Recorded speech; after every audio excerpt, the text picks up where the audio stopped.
Je vais peut-être un petit peu vous faire répéter, mais c'est vrai que tu as parlé de l'état d'esprit irréprochable. C'est le gros point fort de cette tournée. Ouais, c'est qu'ils sont, c'est ce qu'on peut retenir. Ils sont au bout de la 10 11 défense, mois. globalement. Mais la défense, c'est quand même beaucoup de l'état d'esprit. Ça va avec. Ouais, voilà. ça va beaucoup ensemble. Alors oui, on va parler de système. Il y a des fois où ils ont été pris en défaut sur le système. Je pense que sur le premier essai, typiquement, là, on est dans un manque de cohésion et d'automatisme notamment entre Le Garec et Barré.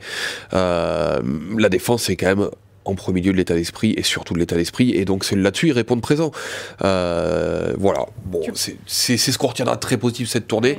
J'ai envie de vous dire que d'un autre côté, c'est un peu le minimum syndical au rugby quand même, l'état d'esprit. Quand il n'y a pas ça, il reste plus grand-chose. On sait qu'on est à la fin d'une saison qui est très longue, que les mecs sont quand même crevés. Ils sont envoyés, voilà.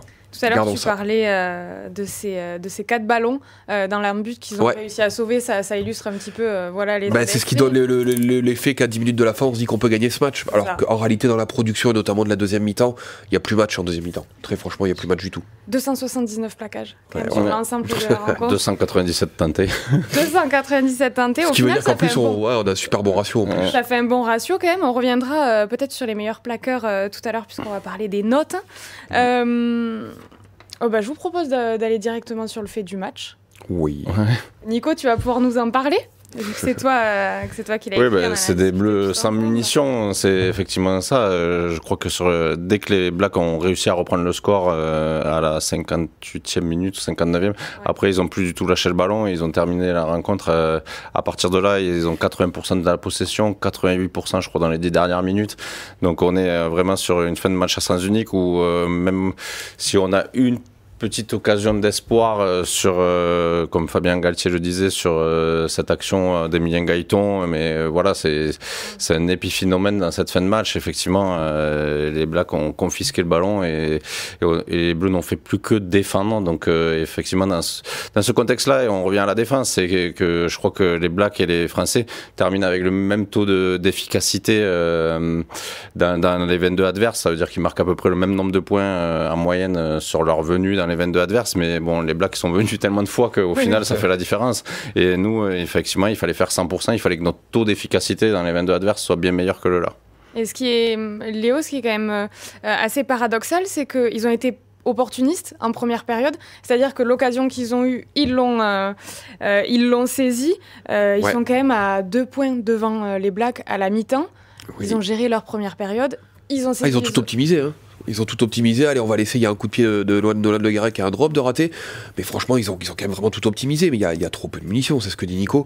Et il y a trop peu. Voilà, ils ont fait avec leurs armes du moment, mais ils sont clairement battus sur le match. Je n'ai pas en tête un seul franchissement des Français. Est-ce que je ne sais pas si vous avez en tête une action de ligne, une attaque de ligne qui a mis en difficulté les Blacks? Une attaque de ligne, j'en vois pas non plus. Voilà. On a tapé sur du petit jeu, on a essayé d'obtenir des pénalités, on marque sur une pénale touche en début.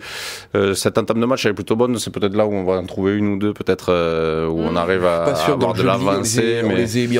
Il y a une fois sur le tout début avec Léo Barré qui est repris, mais il n'y a pas de franchissement. Je veux dire, il gagne du terrain, mais je pense pas qu'il y ait un seul franchissement sur ce match.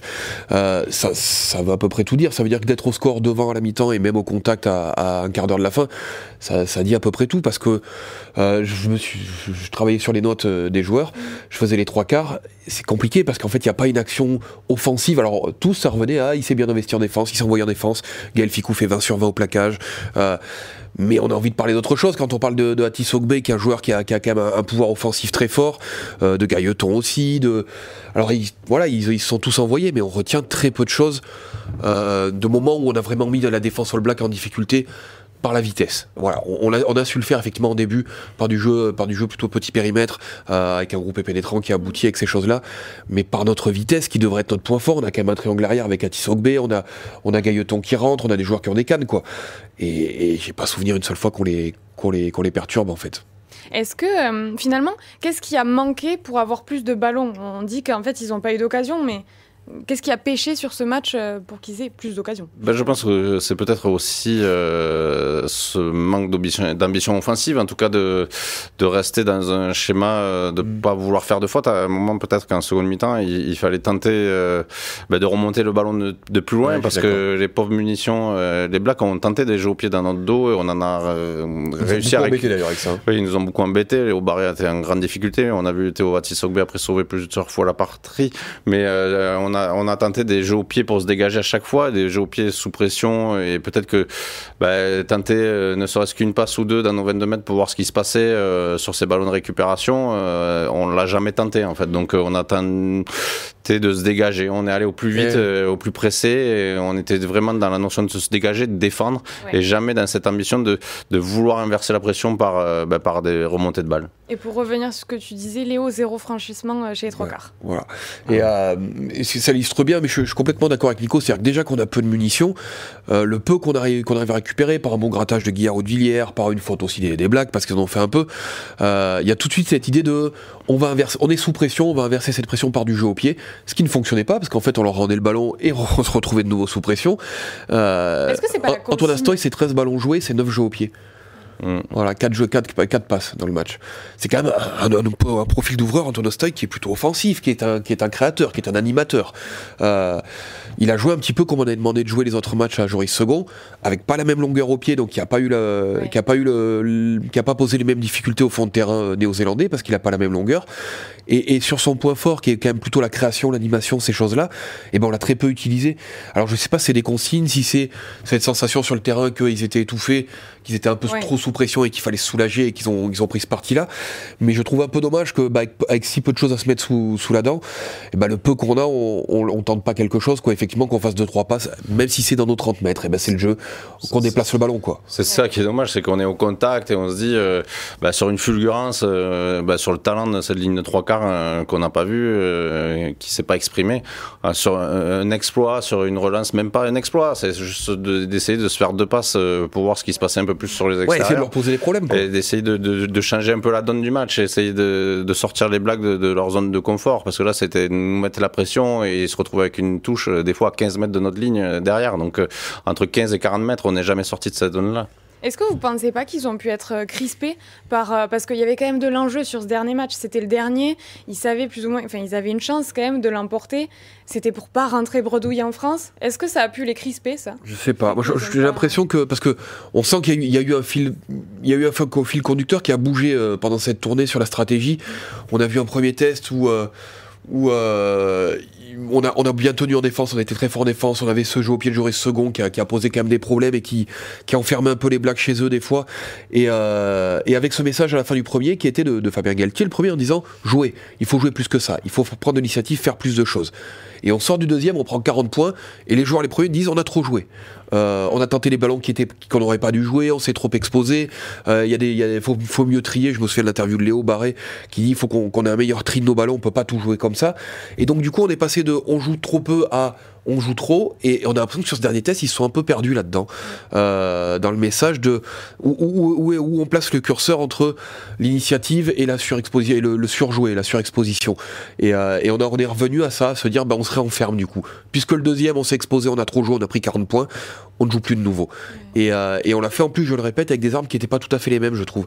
Avoir Antoine Astoy et l'ouverture Joris Second, ça implique des choses quand même sur le profil de jeu, et on n'a pas trop servi Astoy, on lui a pas trop permis de jouer sur ses points forts, je trouve, en prenant cette option. Mais je sais pas si ça c'est de la crispation, je pense aussi il y a un petit mensonge dans la première mi-temps, ça veut dire que les joueurs ils rentrent à la mi-temps, ils sont devant au score avec cette stratégie là de jamais s'exposer, de taper au pied, en fait de marquer des points en lâchant peu d'énergie, en traversant le terrain par du jeu au pied, sans jamais tenter le diable.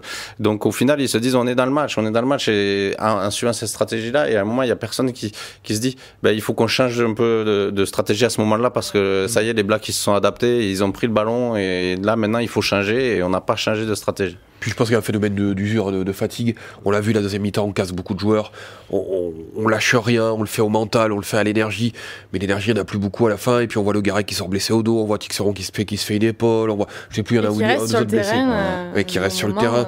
On voit que physiquement c'est dur à la fin. Parce que je pense que nos 2 seules actions de la deuxième mi-temps viennent de lancer perdu du jeune talonneur néo-zélandais qui venait de rentrer en jeu pour sa première sélection, qui nous offre de munitions, mais c'est à peu près tout. Ouais.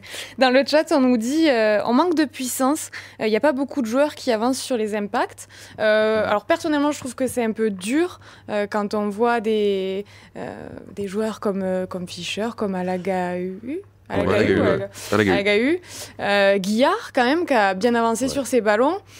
Alors, les collisions, moi je trouve qu'on les a gagnées en première mi-temps, que ce soit avec le ballon ou sans le ballon, mais effectivement l'effort était trop constant et trop intense et on a perdu au fur et à mesure du match cette guerre de la collision et effectivement, les Blacks ont commencé à jouer en avançant, en tapant fort, souvent sur notre premier rideau, et au bout d'un moment, ça a fini par craquer. Mais je pense que sur la longueur, ça n'a pas tenu. Je rejoins un peu après moi sur le côté explosion, mais bah oui, c'est des joueurs rares, des joueurs qui sont capables de faire des grosses différences au niveau international.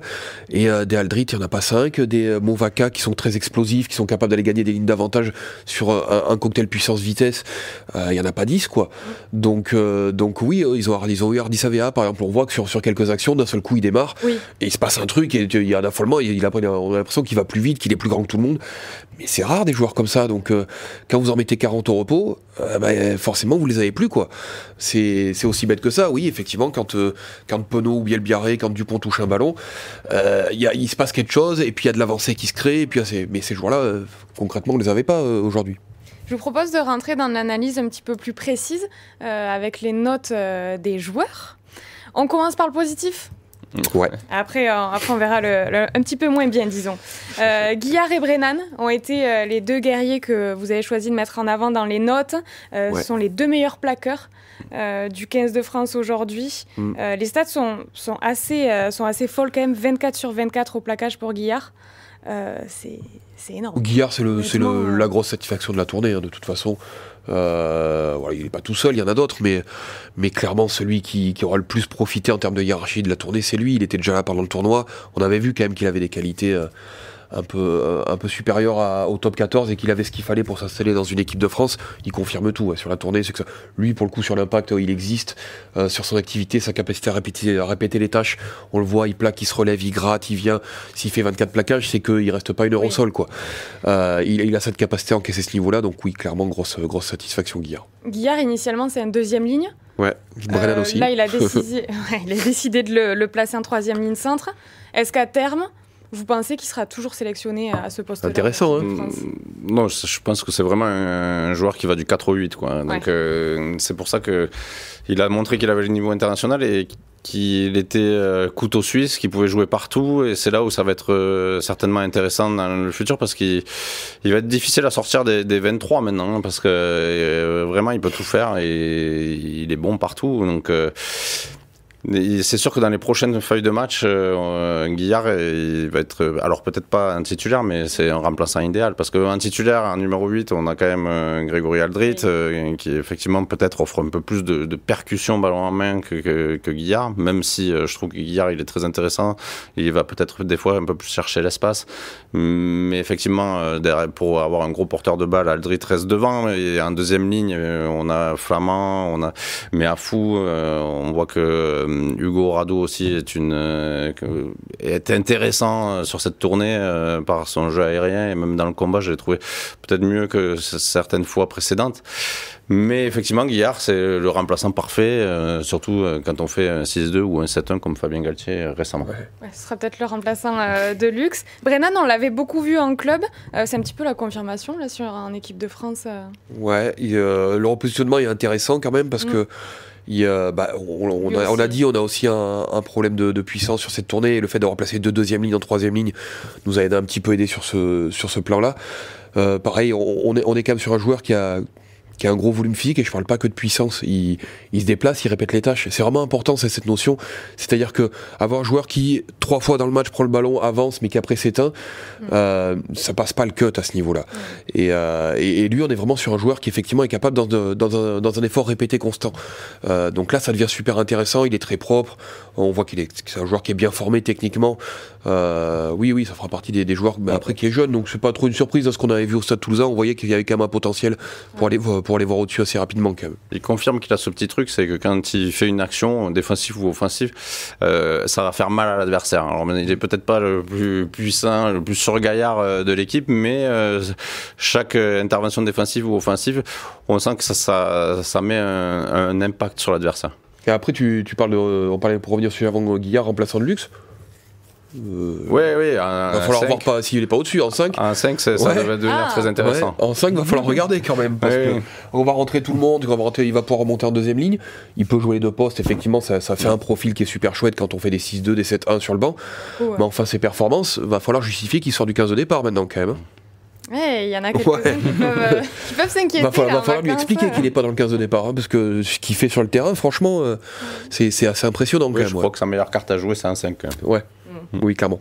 Parmi les arrières les mieux notés, on retrouve Gaël Fickou, le capitaine, qui a parfaitement tenu son rôle.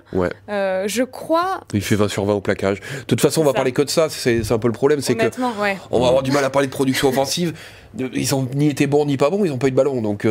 Ils ont tous très bien plaqué. Et donc on va revenir un petit peu à la performance. Et lui, c'est vrai que, en plus, on a vu que les 2 centres néo-zélandais avaient tendance à beaucoup défier le milieu de terrain. Il y avait quand même ce choix-là. Lindert Brown est un joueur qui est fait quand même plutôt pour ça, par exemple.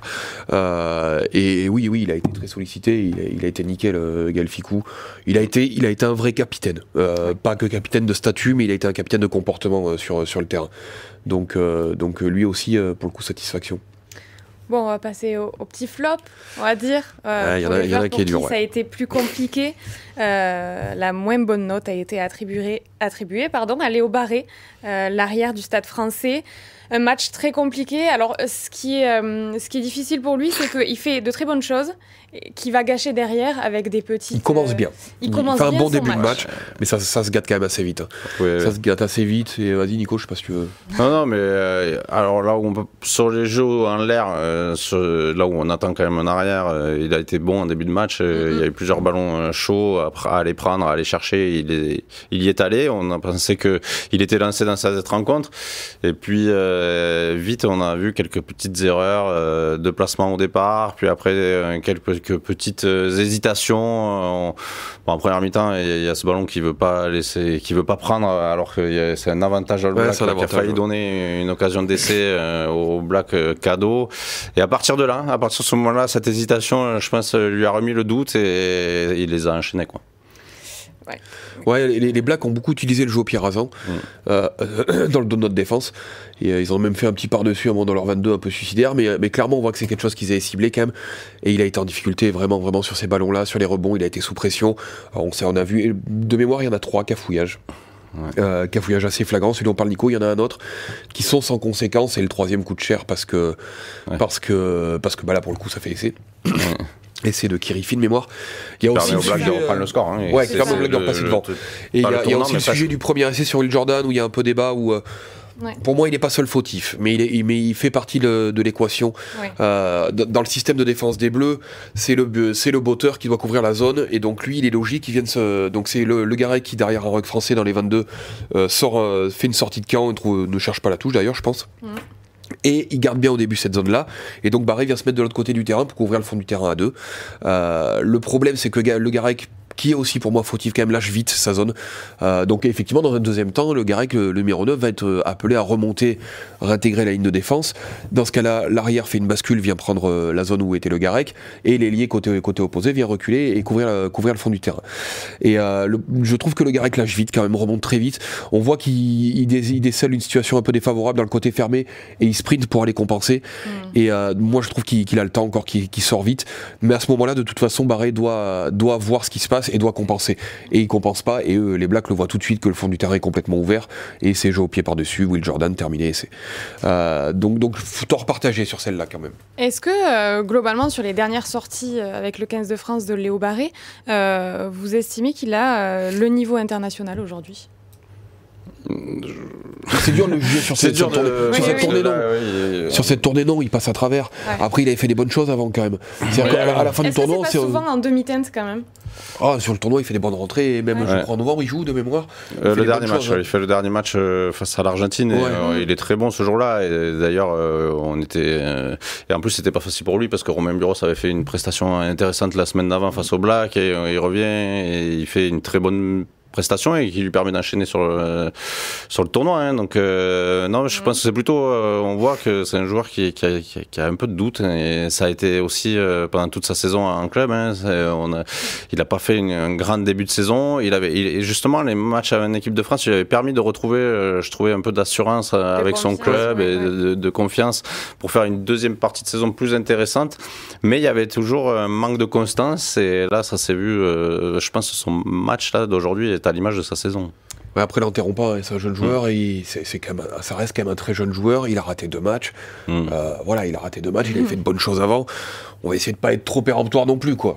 Mais oui, clairement, sur ces 2 matchs, il est en difficulté. Il le reconnaît d'ailleurs. Enfin, je sais pas ce qu'il en a dit là, mais après le deuxième test match, il reconnaissait qu'il avait été en grande difficulté. Il est lucide par rapport à ça.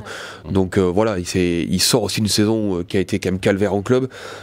Qui a été compliqué à titre personnel, ça a été très compliqué en club avec pas mal de tensions, des entraîneurs licenciés, la menace du maintien de la relégation. Voilà, il boucle une saison. Il s'en souviendra peut-être pas pour les bonnes choses. Il aura bien mérité ses vacances, Léo Barré. Chez les jeunes joueurs, je regarde un petit peu les notes. Parmi les moins bien notés, Nolan Le Garec, performance en demi-teinte. Qu'est-ce qui lui vaut ce 5 sur 10 ? Bon, c'est 5 sur 10, après, c'est pas une oui, non, c'est la moyenne. C'est pas, pas une excellente.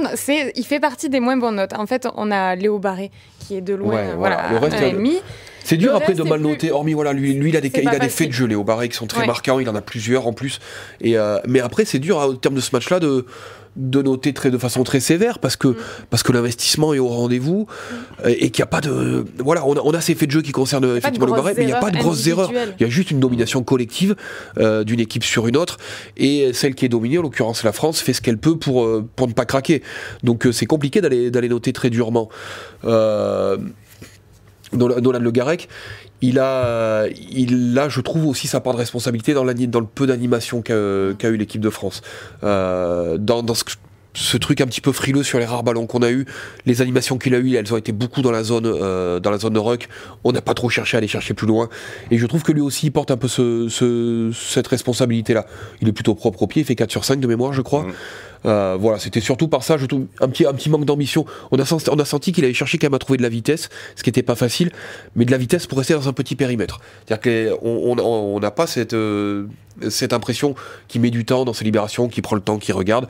Il est plutôt dans une animation dynamique, mais par contre, voilà, sans aller très loin, sans chercher la passe de plus ou à déplacer le jeu.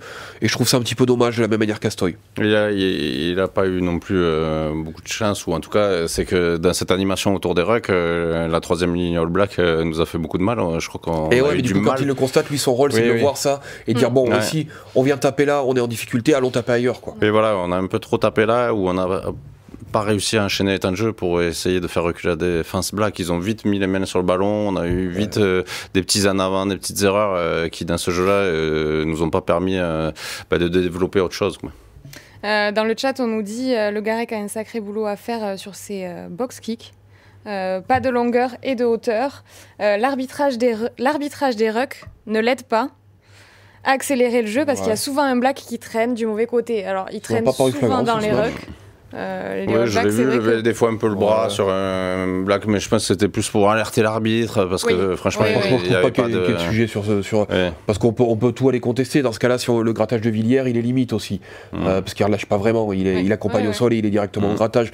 Il n'y a pas de scandale, je trouve, sur ce match-là. Mais sur le jeu au pied, quand t'es dominé, de toute façon. Sur le jeu au pied, il passe derrière, je pense, Dupont et Lucu, qui ont les deux plus grands jeux au pied, justement, depuis leurs 22 mètres pour gagner du terrain. C'est les deux meilleurs des mine-mêlées au monde sur cet exercice-là pour inverser la pression. Pour voir Dupont et Lucu souvent, quand on est dans les 22, c'est un coup de pied qui va arriver à 40 mètres sur les 40 mètres adverses. Là, on était plutôt sur nos 40 mètres, mais effectivement... la comparaison est dure, forcément. C'est dur de comparer, là. T'as un sujet de longueur et t'as un autre sujet, je trouve, sur les jeux au pied de pression, sur ces box kicks. On va chercher plus... Le but est quand même d'aller le poser dans le couloir des 5 mètres, parce que proximité de la touche fait que ça enferme aussi le réceptionneur. Et il a moins cette précision-là. On a un coup de pied qui rentre un peu plus dans le terrain, qui nous couvre un peu plus de champ de contre-attaque pour les All Blacks. Donc je l'entends, ce sujet-là, ouais. Parmi les bonnes notes, il y en a un que j'ai pas cité, et je trouve ça dommage, c'est Pierre Bourgaritz qui était titulaire au Talon. Il a connu des saisons galères avec beaucoup de blessures. Aujourd'hui, honnêtement, ça fait vraiment plaisir de le revoir avec le 15 de France et dans cette forme-là.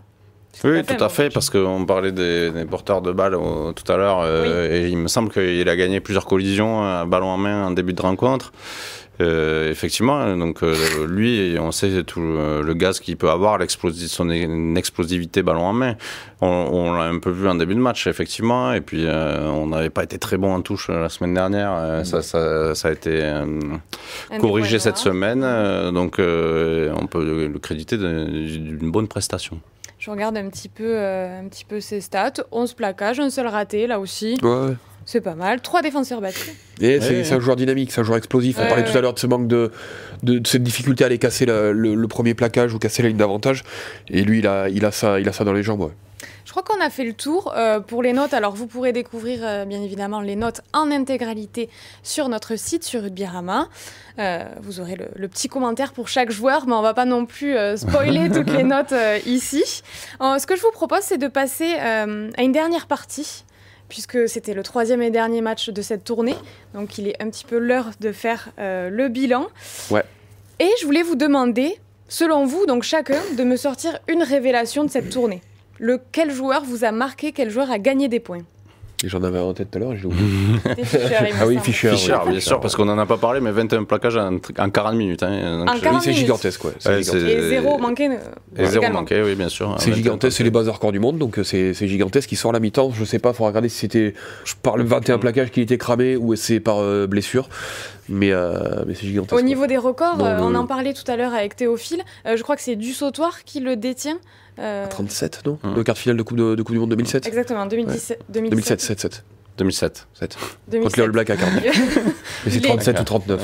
Ok, oui. Bon, on en est loin, mais sur une mi-temps, s'il avait joué la deuxième, peut-être qu'il aurait... Mais à partir du moment où on met Guillard un peu de côté en disant c'est pas une révélation, parce qu'on l'avait déjà vu au tournoi, on avait déjà compris qu'il avait ce qu'il fallait, je pense que l'excellente surprise c'est Fischer pour le coup. Qui jouait ses premières sélections. Qu'il était déjà dans les meilleurs sur le premier match. Oui, il avait été excellent. Enfin, honnêtement, c'est vrai que c'est une belle surprise. Ouais, je pense, ouais. Belle prise pour les Bayonnais. Après, on pourrait parler, mais en fait, dans les très bonnes révélations de la tournée, c'est pas vraiment des révélations, parce qu'il y en a beaucoup qui étaient en tournée l'année dernière. Je pense aussi à Tissogbe, quand même, qui démontre qu'il pourrait prétendre à ce triangle arrière. Alors on sait que c'est pas évident quand il y a les titulaires Ramos, Penaud et Bielbarré, mais derrière on se demandait qui c'est qui pouvait prétendre à un peu venir s'immiscer dans cette concurrence. Il y a aussi Gabin Villiers qui revient et qui a fait une bonne tournée, toujours dans son profil particulier, mais qui était un peu en retrait ces derniers temps au niveau du 15 de France. On a essayé Mathis Lebel aussi dans ce rôle-là pour venir concurrencer ces trois-là, et je pense que là, maintenant, Théo Tissogbe s'impose comme le plus crédible. Mais il était déjà... Le 4e, ouais. En plus, il joue les deux postes, c'est le 4e sur la hiérarchie. Ouais. Donc voilà, je pense que sur cette tournée-là, il est monté dans la hiérarchie. Dans les révélations, on a quand même un pilier. Le petit Ardosio prêté, non, je ne vais pas dire Ardosio. Prêté avec Aix-en-Provence cette saison. Non, mais si on va il n'a pas été ridicule. En vrai, le petit Ardosio, ça va être un peu plus dur le premier, mais il fait un test solide aujourd'hui.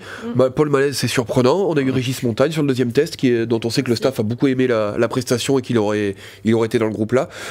C'est plutôt bien, parce qu'en plus, c'est des postes où on n'est pas forcément hyper fournis. C'est ce que j'allais dire. Donc de voir arriver des jeunes qui montrent de belles choses comme ça, c'est plutôt une bonne nouvelle, ouais. À la GAU aussi.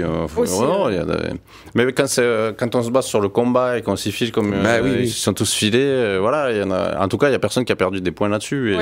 Et puis c'était difficile de faire autre chose, donc il y a beaucoup de satisfaction quand même individuelle. Du côté des Blacks, on a aussi découvert quand même pas mal de monde. Il y avait quelques joueurs qui fêtaient leur première sélection, ou du moins qui en étaient à 2, 3, qui n'en avaient pas énormément. J'ai noté le deuxième ligne, Hollande, qui a été franchement monstrueux. C'est un bel animal, qui est solide. Honnêtement, on l'a découvert là et on se dit, mais lui, il va plus jamais bouger, quoi. Il va rester. Il y a des chances de le revoir, celui-là, ouais. Non, mais il est gaillard physiquement, et puis en plus, on est quand même dans la formation All Black, tout est bien fait techniquement, sur ses déplacements, sur tout ce qui est ballon en main et ces choses-là. On reste dans la formation maison néo-zélandaise qui sait faire. Donc, non, très excellent joueur. Excellent joueur. Le troisième ligne, Duplessis aussi, j'ai oublié son nom de famille. Kirifi, ils ont quelques bons jeunes qui arrivent. Même si on constate quand même que il faut qu'il y ait quand même un Barrette sur le terrain, il faut qu'il y ait un Savea en pleine forme pour que ça tourne bien quand même.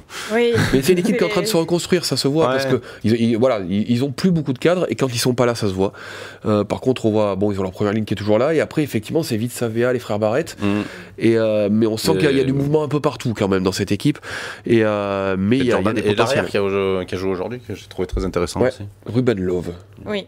Ouais. Ça m'a marqué, le love, ça m'a marqué. Ça c'était pour les blagues. En tout cas, on peut dire qu'ils sont prêts pour leur prochaine échéance. C'est le Rugby Championship. Je sais pas. Enfin, ils sont prêts. Il me tarde de voir si ils sont prêts, parce que là, effectivement, ils ont joué contre un 15 de France remanié. Qu'est-ce que ça va donner? On verra à l'usage. En général, quand on annonce un truc, il se passe l'inverse, mais je pense que les Bocs ont encore un pas d'avance. Ouais. Les Bocs me paraissent plus forts, plus armés physiquement, plus près dans leur rugby, plus en place collectivement. Je pense que les Bocs restent encore la meilleure nation au monde aujourd'hui. Bon, on verra ça. Pour vous, cette tournée, est-ce qu'elle est complètement ratée? Non. Non. On était tous les deux en 2018 lors de la tournée. On sait ce que c'est. Lors de la tournée en Nouvelle-Zélande, on sait ce que c'est. 3 matchs en Nouvelle-Zélande enchaînés avec pas forcément sa meilleure équipe. Je pense qu'elle est bien plus réussie que la dernière en Nouvelle-Zélande.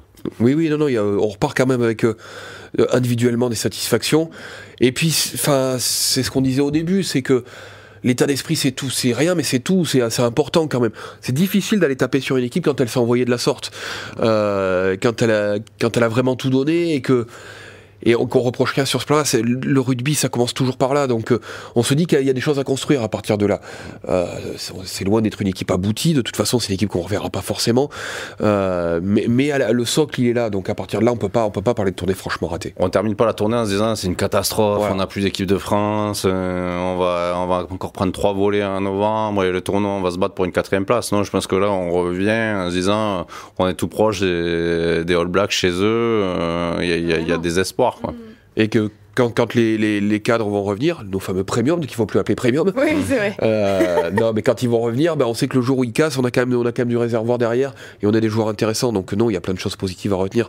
Après, effectivement, sans surprise, si on isole vraiment cette équipe-là et ce collectif-là, il n'était pas prêt. Il n'était pas prêt pour ce niveau-là. Mais ils ont compensé par beaucoup de courage et c'est important. C'est pas neutre rugby. Bon, en tout cas, on va les laisser se reposer parce qu'ils l'ont bien mérité. On retrouvera les Bleus en novembre pour la tournée d'automne. Et qui débutera face à l'Afrique du Sud. Léo, t'en parlais tout à l'heure.